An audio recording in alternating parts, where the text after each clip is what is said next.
హరి ఓం శ్రీమాత్రే నమ. లలితా సహస్రనామ పారాయణలో భాగంగా ఈరోజు అమ్మవారి నామం 550వ నామం, 8 అక్షరాల నామం వియదాది జగత్ప్రసూః. ఈ నామంతో అమ్మవారికి నమస్కారం చేసుకునేప్పుడు ఓం వియదాది జగత్ప్రసూవే నమః అని చెప్పుకోవాలి.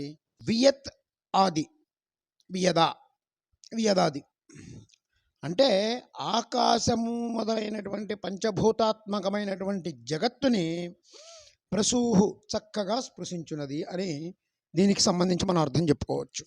వియత్ అంటే ఆకాశం, జగత్ ప్రసూహు అంటే ఆకాశము మొదలైన జగత్తు మొత్తం కూడా ఆ తల్లి నుంచే ప్రసవించింది. విమర్శ రూపిణి విద్య నుంచే వియదాది జగత్తులన్నీ కూడా ప్రభవించాయి.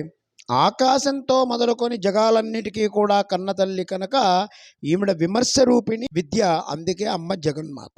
తస్మాద్వా ఏతస్మద్వాత్మానః ఆకాశసంభూతః ఆకాశద్వాయుః వాయురగ్నిః అగ్నేరాపః అద్రుః పృథివీ పృథివ్యాం ఔషధయః ఔషధోభ్యో అన్నం అన్నాత్ పురుషః. ఇది శృతి చెప్పినటువంటి క్రమం, అంటే వేదం చెప్పినటువంటి క్రమం. ఆ క్రమం అంతా కూడా మనకి ఇక్కడ కనిపిస్తోంది. వియత్ అంటే ఆకాశం అని చెప్పుకున్నాం. ఆకాశం మొదలైనటువంటి సమస్త సృష్టిని కూడా చెప్పటం ఇక్కడ జరుగుతోంది.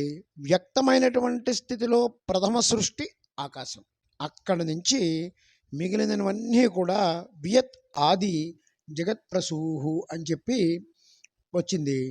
ఇప్పుడు ఈ అమ్మ దగ్గర నుంచి ప్రభవించినటువంటి ఈ జగత్తు, ఈ ఆకాశం, ఇవన్నీ కూడా అమ్మ ప్రాభవాన్ని తెలియజేస్తున్నాయి. ఆకాశాదులు అని చెప్పి మనం పంచభూతాలు ఏవైతే చెప్పుకుంటామో పృథ్వీ వ్యాపస్థ వాయురు ఆకాశాతనే, అవన్నీ కూడా ఒకదాని తర్వాత ఒకటి అమ్మ నుంచే ప్రభవించాయి.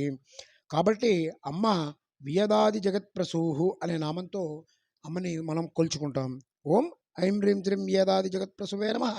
ఓం శ్రీమాత్రే నమః. ఓం శ్రీ మహారాజ్ఞే నమః. ఓం శ్రీమత్సింహాసనేశ్వర్యే నమః.